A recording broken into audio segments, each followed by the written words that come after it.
Hello learners, मैं आपका अपना डॉक्टर राम शुक्ला। आज हम किसी मेडिसिन के माइंड को पूरा ना समझ के आज हम एक रूब्रिक को बहुत अच्छे से समझेंगे और हम ये भी जानेंगे कि उस रूब्रिक का यूज कब होता है और वो रूब्रिक किस किस मेडिसिन के अंदर आया है और वहाँ पर उसका क्या मीनिंग निकल के आता है। आज हम जिस रूब्रिक को समझेंगे वो है इंडिफरेंस। इंडिफरेंस का मतलब होता है marked by lack of bias, यानी कि या तो उसकी कोई भावना हो या फिर किसी चीज़ में रुचि हो या फिर उसकी कोई चिंता हो, उसके प्रति कोई भी वो अपनी स्पष्ट प्रतिक्रिया नहीं देता है। इसी चीज़ को इंडिफरेंस कहते हैं। आप यहाँ पर आ रही स्लाइड में देख सकते हैं कि इंडिफरेंस रूब्रिक के माइंड चैप्टर के अंदर यूज होता है और उसमें कौन कौन से सब रूब्रिक यूज होते हैं। आज हम एलन्स की नोट के अंदर जो भी मेडिसिन आती हैं जिसके अंदर ये रूब्रिक यूज हुआ है उन मेडिसिन को समझेंगे कि उसके अंदर ये रूब्रिक क्यों यूज हुआ है, उस मेडिसिन के हिसाब से इस रूब्रिक का क्या मीनिंग हमें उस इंडिविजुअल के अंदर देखने को मिलेगा कि हम उसको वो वाली मेडिसिन प्रिस्क्राइब कर पाएंगे। तो एलन्स की नोट की जिन मेडिसिन के अंदर इंडिफरेंस रूब्रिक आता है वो है आपका arsenic album, baptisia, conium mac, mezereum, natrum mur, nitric acid, nux moschata, phosphoric acid, phytolacca, sepia, staphysagria और सिफ्लाइनम। मैंने इसमें मोस्टली सभी मेडिसिन आपकी कवर करी हैं। यदि इसमें कोई भी मेडिसिन मुझसे छूट गई है तो आप प्लीज़ उसको कमेंट करके ज़रूर मुझे बता दीजिएगा। चलिए अब इन मेडिसिन को काफ़ी अच्छे से समझना स्टार्ट करते हैं। सबसे पहली मेडिसिन आती है आर्सेनिक एल्बम। आर्सेनिक एल्बम का जो इंडिफरेंस होता है वो हमें तब देखने को मिलता है जब उसको कोई बीमारी हो जाए और उसको ऐसा लगता है कि वो कोई भी दवा उसकी बीमारी में काम बिल्कुल भी नहीं करेगी, वो कोई भी दवा खाए या ना खाए उसकी डेथ कंफर्म हो जाएगी। आप इसको की नोट की लाइन में भी समझ सकते हैं।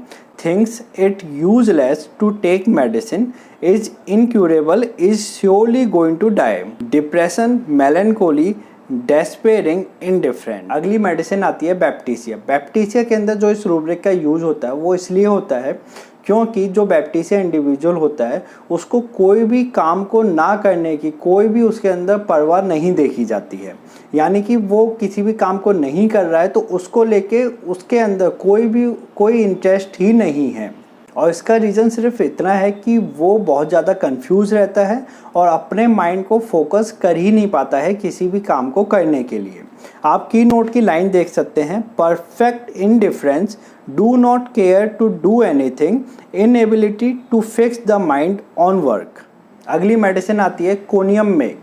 कोनियम मेक के अंदर जो इंडिफरेंस हमें देखने को मिलता है वो उसका बिजनेस और स्टडी के प्रति देखने को मिलता है कि उसका बिजनेस और स्टडी में बिल्कुल भी मन नहीं लगता है और इसका सिंपल रीज़न सिर्फ यही होता है कि उसका जो माइंड होता है वो बहुत ज़्यादा वीक होता है, इसलिए वो बिजनेस और स्टडी में अपना माइंड लगा ही नहीं पाता है। इसे आप की नोट की लाइन में देख सकते हैं, नो इंक्लाइनेशन फॉर बिजनेस और study, indolent, indifferent, takes no interest in anything. अगली मेडिसिन आती है मिजेरियम। मिजेरियम का जो इंडिफरेंस होता है वो उसके आसपास जो भी लोग होते हैं या फिर कोई भी थिंग होती है उसको लेकर होता है, उसकी उन चीज़ों में कोई भी स्पष्ट रुचि हमें देखने को नहीं मिलती है। आप की नोट की लाइन देख सकते हैं, indifferent to everything and everyone. इस लाइन में अगली मेडिसिन आती है नेट्राम्यूर। नेट्राम्यूर का जो कॉन्सोलेशन होता है उसमें हमें उसका इंडिफरेंस देखने को मिलता है। जैसे कि ये हम सब जानते हैं कि नेट्राम्यूर को कॉन्सोलेशन बिल्कुल भी पसंद नहीं होता है, हालांकि वो चाहता है कि लोग उसे कॉन्सोलेट करें, लेकिन जब लोग उसे कॉन्सोलेट करने के लिए आते हैं उसे वो कॉन्सोलेशन बिल्कुल भी पसंद नहीं आता है, बल्कि उसकी जो भी प्रॉब्लम होती है उसको वो कॉन्सोलेशन और ज़्यादा बढ़ा ही देता है। तो नेट्राम्यूर का जो इंडिफरेंस होता है वो हमें कॉन्सोलेशन के अंदर देखने को मिलता है। आप एलन की नोट की लाइन देख सकते हैं, consolation from others aggravate her troubles. इसके अलावा आप डॉक्टर क्लार्क की एक बुक है dictionary of practical materia medica, उसके अंदर भी एक लाइन देख सकते हैं, indifference, laconic speech, moroseness and unfitness for labour. अगली मेडिसिन इस लाइन में जो आती है वो है नाइट्रिक एसिड। नाइट्रिक एसिड का जो इंडिफरेंस होता है मैंने बहुत बुक में देखा लेकिन किसी में मुझे कहीं भी कुछ देखने को नहीं मिला। एलन्स की नोट के अंदर भी सिर्फ इंडिफरेंस लिखा हुआ है, उसे डिस्क्राइब नहीं किया गया है।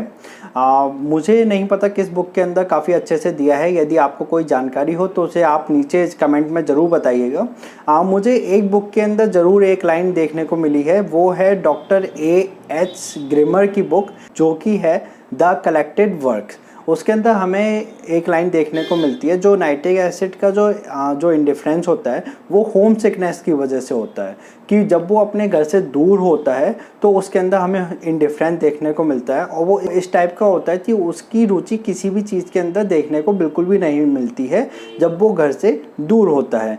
इसके अलावा आप एलन की नोट की लाइन देख सकते हैं, after continued loss of sleep, long lasting anxiety, over exertion of mind and body from nursing the sick, anguish from the loss of his dearest friend, indifferent, tired of life, sadness before menses. अगली medicine इस line के अंदर जो आती है वो है नक्स मॉस्काटा।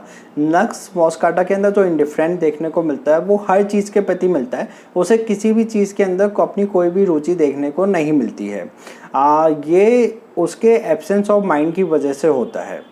आप की नोट की लाइन देख सकते हैं, absence of mind, can not think, great indifference to everything. अगली मेडिसिन इस लाइन में जो आती है वो है फॉस्फोरिक एसिड।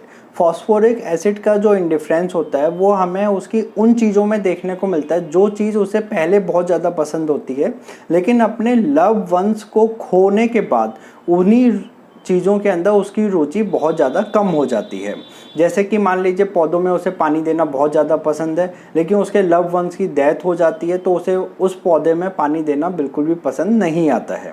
इसे आप कीनोट की लाइन से समझ सकते हैं, is listless, apathetic, indifferent to the affairs of life, prostrated and stupefied with grief to those things that used to be of most interest, especially if there be debility and emaciation। इस line में जो अगली medicine आती है वो है फाइटोलक्का।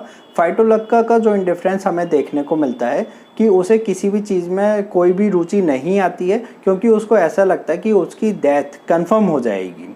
अच्छा, same चीज़ हमें आर्सेनिक के अंदर भी देखने को मिलती है, लेकिन आर्सेनिक के अंदर हमें मेनली ये देखने को मिलता है कि उसे ऐसा लगता है कि वो मेडिसिन जो खाएगा उसे खाकर कोई भी फ़ायदा नहीं होगा, उसके बाद भी उसकी डेथ हो जाएगी, जबकि फाइटोलक्का में ये चीज़ हमें देखने को नहीं मिलती है। फाइटोलक्का का इंडिफरेंस हमें एक और चीज़ में देखने को मिलता है कि वो बहुत ज़्यादा सेमलेस होती है। यदि उसकी कोई चीज़ एक्सपोज हो जाए जो एक्सपोज नहीं होनी चाहिए थी, उसके बावजूद भी उसे उस चीज़ से कोई भी फ़र्क नहीं पड़ता है।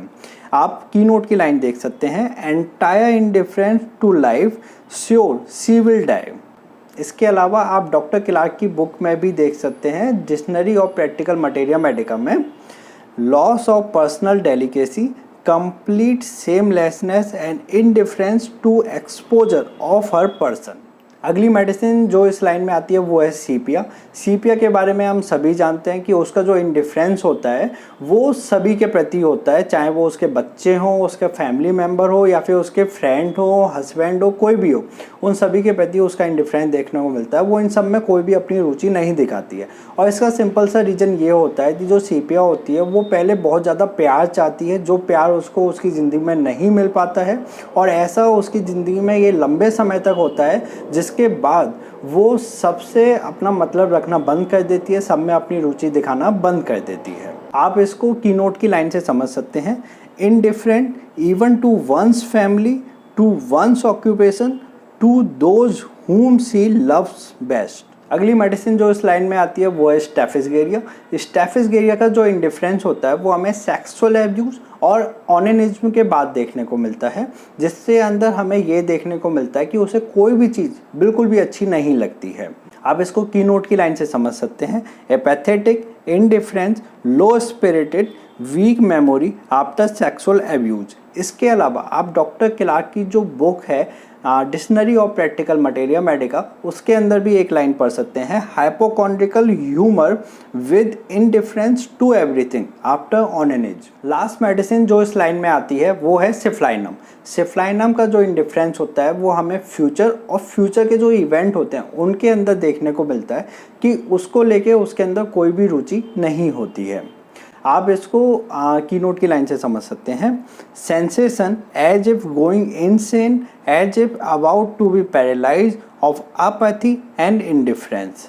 इसके अलावा क्लार्क की जो बुक है dictionary of practical material medica, उसके अंदर आप एक लाइन पढ़ सकते हैं, a far away feeling with apathy and indifference to future. I hope अब आप इनडिफरेंस रूब्रिक को बहुत अच्छे से समझ गए होंगे और इनडिफरेंस वर्ड जो कि आपका की नोट की जो मेडिसिन है उसके अंदर यूज़ हुआ है, तो आप ये भी समझ गए होंगे कि उस मेडिसिन के अंदर इनडिफरेंस का यूज़ क्यों हुआ है, उसका क्या मीनिंग निकल के आता है और इंडिविजुअल के अंदर हमें क्या चीज़ देखने को मिलेगी जिसकी वजह से हम उस इंडिविजुअल को वो मेडिसिन प्रिस्क्राइब कर पाएंगे। यदि इसमें से आपको कुछ समझ में नहीं आया हो तो आप उसे नीचे कमेंट कर दीजिए। इसके अलावा यदि कोई मेडिसिन मुझसे छूट गई हो की नोट की इनडिफरेंट को लेके, तो आप उसे भी कमेंट कर दीजिए, मैं उस पर कोई ना कोई शॉर्ट बना के अपलोड जरूर कर दूंगा। बाकी आप चैनल सब्सक्राइब कीजिए, मैं ऐसी वीडियोज़ और भी लाता रहूँगा। Thank you.